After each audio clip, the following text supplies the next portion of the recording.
بندہ کام کر رہا تھا آپ کہتے ہیں بڑی زیل ہے، بڑی زیسٹ ہے، بڑے گسٹوں کے ساتھ کام کرتا ہے، بڑا انتھوزیاسٹک ہے، وہ کہتے سے ماڈریٹ ہو گیا.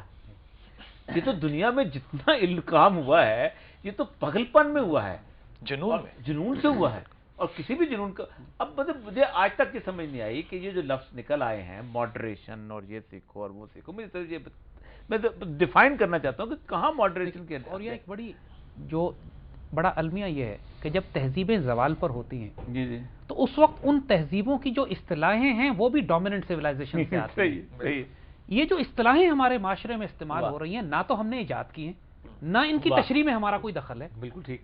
اور نہ ہی ہم نے ان اصطلاحات کو اپنی ثقافت کے مطابق تشریح کرنے کی کوشش کی ہے. لفظ ٹیررزم ہے مثال کے طور پہ آج کی دنیا کا بز ورڈ ہے. دہشت گردی کیا ہے؟ اس کو کون ڈیفائن کر رہا ہے؟ کیا اسرائیل جو کر رہا ہے وہ دہشت گردی ہے؟ جو انڈیا میں جو کشمیر میں کر رہا ہے وہ دہشت گردی ہے؟ ریاستی دہشت گردی کیا ہے؟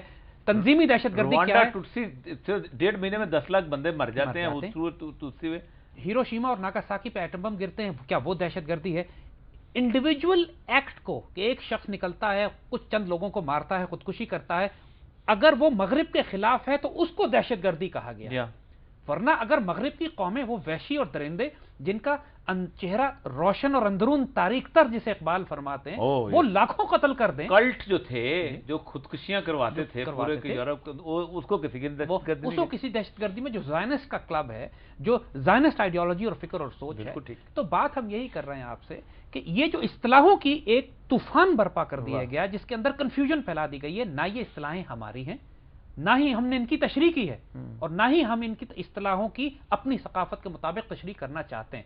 ہم کو ایک کمپلیٹلی نئی ایڈیم، نئی لینگویج ایجاد کرنی پڑے گی جس میں اپنے مقاصد، اپنی تہذیب، اپنی آئیڈیالوجی، اپنے نظریات کے مطابق ان کی ہم تشریح کریں اور ہم اس کو پراؤڈلی اون کریں. ہمارے نزدیک ایک زمانہ تھا کہ جب فنڈامنٹلسٹ ایک گالی کے طور پر استعمال ہوتا تھا. اس کے بعد انہوں نے کہا کہ فنڈامنٹلسٹ سے کام نہیں چل رہا، اس کو ایکسٹریمسٹ کہہ دیتے ہیں. پھر ایکسٹریمسٹ کی اصطلاح استعمال کی.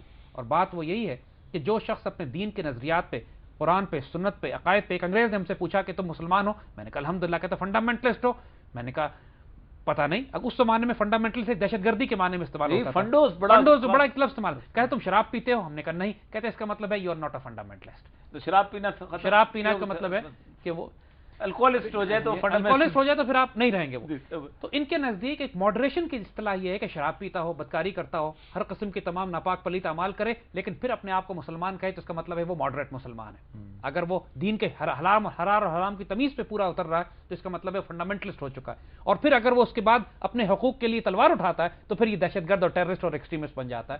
جو بات ہم نے کہی کہ یہ ساری کی ساری ایک ایسی لغوی انفارمیشن ابلاغی تبلیغاتی جنگ ہے کہ جس کی نئی اصطلاحیں ہم کو خود ایجاد کرنی پڑیں گی. قائد اعظم کے بارے میں آپ کیا کہتے ہیں؟ کیا قائد اعظم ویسٹرنائز تھے؟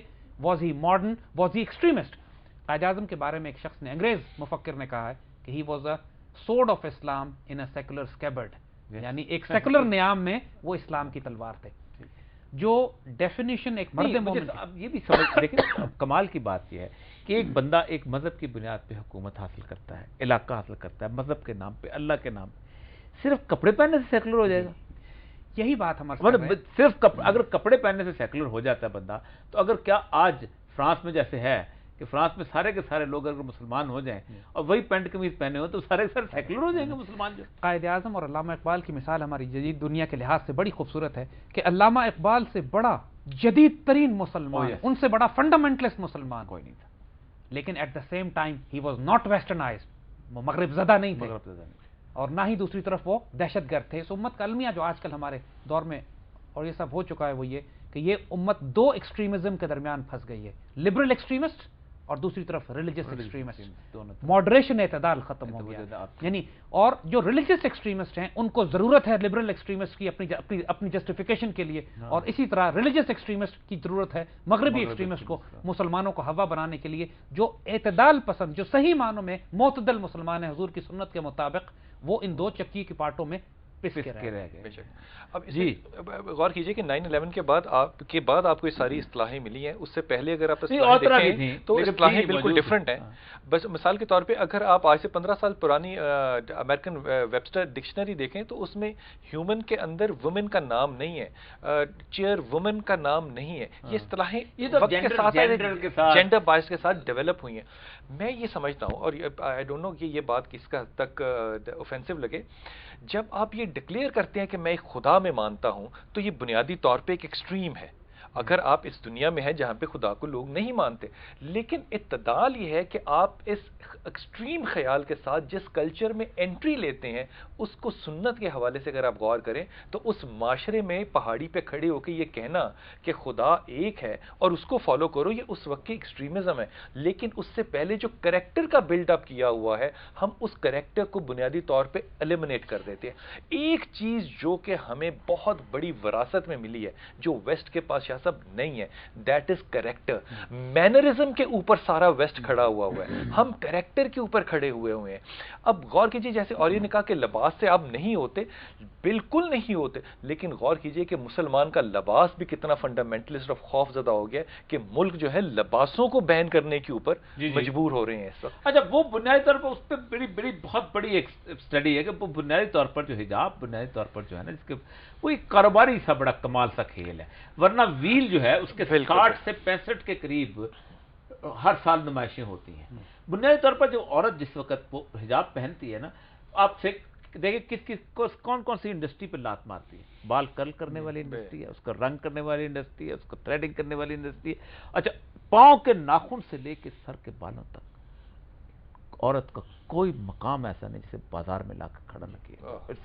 دس از آل 67 بلین فیشن انڈسٹری ہے. وہ حجاب بیسیکلی فیشن انڈسٹری, وہ بیسیکلی مذہب کی جنگ نہیں ہے. ورنہ تو اب یہ سارا جو معاملہ دیکھیں نا, اس کے پیچھے بنیادی طور پہ اب ایسٹ انڈیا کمپنی میں تو نہیں آنا نا, IMF بیٹھا ہوا ایک جگہ کنٹرول کر رہا ہے. اب جو مجھے لگتا ہے کہ جو نیا IMF اور ایسٹ انڈیا کمپنیز دنیا میں موجود ہے نا, وہ ہے کارپوریٹ ورلڈ. بنیادی طور پہ اس کے اندر دو چیزیں جو ہے نا وہ بہت تیزی سے آتی ہیں اور مائنڈ سیٹ کو بڑی تیزی سے چینج کرتی ہیں.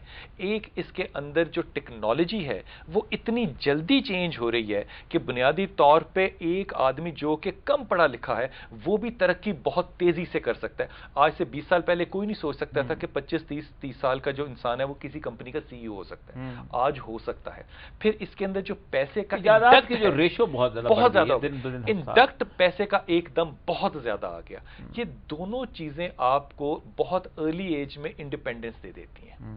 اب اس لیے آج کی یوتھ جو ہے دیٹ بیکمز ویری امپورٹنٹ کہ اس نے 40 سال تک کا انتظار نہیں کرنا کہ وہ میچورٹی کی ایج پہ جائے. اس نے 20-25 سال میں, اس سے بھی کم عمر میں ایک پورا مائنڈ سیٹ کر لینا. میں آپ کو بتاؤں, انٹلیکٹ جو ہے نا یہ دنیا پوری میں یہ اسی ایج کے اندر بنتا ہے. بے شک وہ بعد میں پھر وہ تباہر علمی ہوتا ہے. غالب نے 30 سال کی عمر میں دیوانہ غالب لکھ کے اس کے بعد پوری زندگی سوائے جوا کھیلنے کے کچھ نہیں کیا تھا.